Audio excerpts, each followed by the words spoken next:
Hello po kuya, hello ading. Ano nga po palang pangalan mo kuya? Joel. Ilang taon ka na ho? 40 po. 40, ikaw ate, anong pangalan mo? Ilang taon ka na? 13. Asan nga po pala yung asawa mo tay? Wala na po, nagloko po. Naghanap ng ibang lalaki. Sa anong kadahilanan kuya, bakit kayo iniwan? Eh, wala naman po kong ginawa. Siya naman nagloko. Bali ilang taon po siya nun, nung iniwan kayo ng asawa mo? 2 years old. Ay, oh. 2 years old pa lang siya. Nakita mo na ba si mama mo? Hindi pa. Gusto mo ba siyang makita? Hindi mo ba namimiss? Eh, kuya, bakit hindi mo pinigilan? Wala na po. Ayaw ko ng tigilan. Kasi nagloko nga po. Bali, hinayaan mo na lang siya sa gusto niyang gawin. Ikaw, hindi mo ba hinahanap si mama mo simula nung habang lumalaki ka? Hindi ka nagtatanong kay papa kung nasaan si mama mo? Bali, ano yan? May hinanakit ka ba sa mama mo? Bali, ayaw mo lang siyang makita. Bakit? Mahiyain si Adi. Ano nga po pala yung trabaho mo tayo? Na gano'n lang po. Extra po sa construction. Ilan na, magkano naman po yung kinikita niyo? 350 o 300. Ano po yan po kuya? Regular po ba na trabaho niyo yan? Hindi po. Pa-extra. Ay, extra. Paano kung kuya? Wala kayong trabaho sa construction? Ano na lang po yung ginagawa niyo? Nag-sideline po ako sa bukid. Bali ikaw kuya, ikaw na ang nag-alaga sa kanya simula nung bata pa siya. Eh, bibigay ba ni papa mo yung pangangailangan? Hindi. Ano yung nararamdaman mo kapag hindi na ibibigay ni papa mo yun?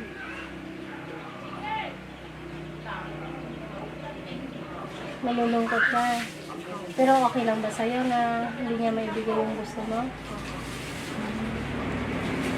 Ito kuya, matanong ko lang.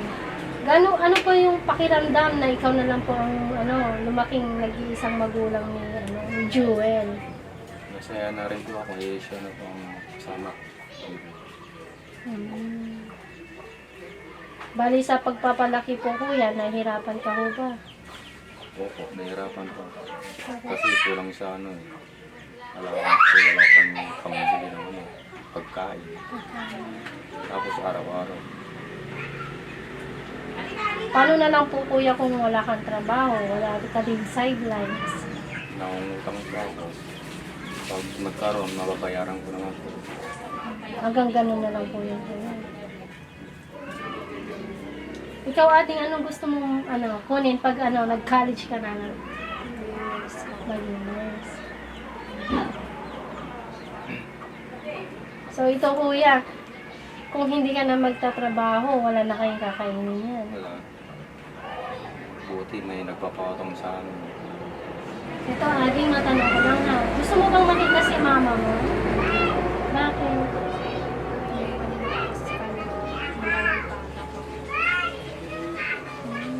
Ayaw mo siyang makita.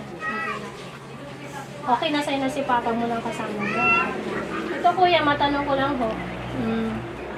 Since 2 years old siya, bali mga 11 years ago, hindi mo na ho ba hindi ka na ho ba nagbalak mag-asawa ulit? Hindi na po.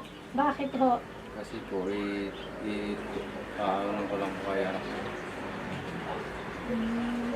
Bali si kuya, hindi na nagbalak mag-asawa ulit dahil mas itinuon niya yung oras niya sa anak niya sa pagpapalaki ng anak niya. Isang dating gerilya, isang nasyonalista at sosyalista. Batiin natin si Gustavo Petro sa kanyang pagkapanalo bilang Pangulo ng bansang Colombia. Ito ay isang patunay na ang ideolohiya ng sosyalismo ay nananatiling matatag. Mabuhay ka, Presidente Petro! Mabuhay ang sosyalismo!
Ayan, bali sasamahan tayo ni Jewel sa loob ng bahay nila para i-tour tayo. Dito kami kumakain ni Papa. Ito pong channel namin, hindi na po nagagamit kasi wala na po namin video. Yung gasol. Ayan. Tapos dito na din po yung pinakakusina namin.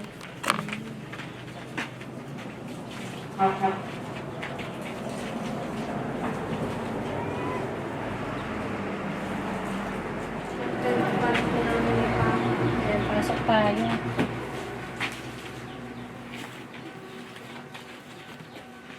Bali, sino natutulog dito, Ading? Ako po. Minsan po, pag wala si Papa, dun po ako sa kapitbahay. Bakit naman wala si... bakit dun ka nakikitulong?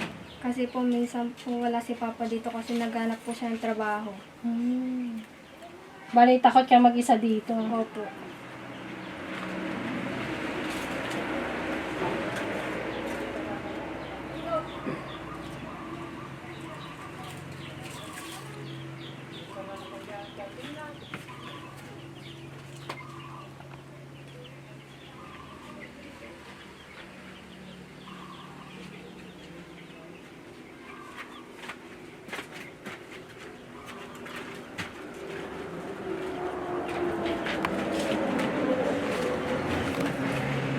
Bali sa kuryente nyo, ading may kuryente ba kayo? Wala na po, naputulan na po kami. Ano yung ilaw nyo naman dito? Nakikikabit na lang po kami ng kuryente sa kapitbahay. Bali sa gabi lang. Opo. Asan naman kayo nagsi-CR? Nakikisiyan na lang din po kami sa kapitbahay. Ito po kuya, bilang isang single parent, ano naman po yung masasabi mo sa mga single parent na kagaya mo? Kahit nahirap po, kakayanin po para sa akin. Ayan, so being a single parent is mahirap po talaga, lalo na po yung maraming mga anak. So salute po ako sa mga single parent dyan na kayang itaguyod ang mga anak nila na mag-isa. So ading, ano nga pala yung pangarap mo para sa inyo ni papa mo? Guminhawa po yung buhay namin at para makapagtapos ng pag-aaral, para matulungan ko si papa. Kayo po kuya, ano po yung pinaka-importante sa inyo ngayon? Bigas po. Bakit po kuya? Wala akong pangkuhan ng pambili ng bigas po. Bali nahihirapan ka sa pambili ng bigas. Opo. So, ayan kuya. May mga dala-dala po kaming mga regalo para po sa inyo. Para naman po, at makatulong din po ito sa inyo. At lalo na ngayon, ang sabi mo nga is, kailangan mo ng bigas. Yun ang importante sa inyo. So, ipapasok lang po namin yung regalo namin sa inyo, kuya. Opo. Ayan, so ito nga kuya. Ito yung sinasabi kong regalo para sa inyo. 5 sacks of rice para po sa inyo. At ipapaalam ko lang po kuya kung kanino galing ho yan. Galing po yan kila Comrade Mark at sa ating mga contributors. Ayan. So ano masasabi mo, Jewel? Maraming salamat po sa binigay niyo. Ikaw kuya, ano masasabi mo sa mga nagbigay? Maraming salamat po sa binigay niyong tulong sa amin. Tiyak na makakatulong yan sa inyo kuya araw-araw. Yes, kasi hindi mo na po problemahin ang bigas pa sa ngayon. Bali kuya, kung may sideline ka man, is maiipon mo na para po sa inyo ni Jewel. So ayan, masaya po kami kuya dahil naibahagi niyo po sa amin yung kwento ng buhay ninyo. At saka masaya din po kami na ibigay sa inyo itong 5 sacks of rice.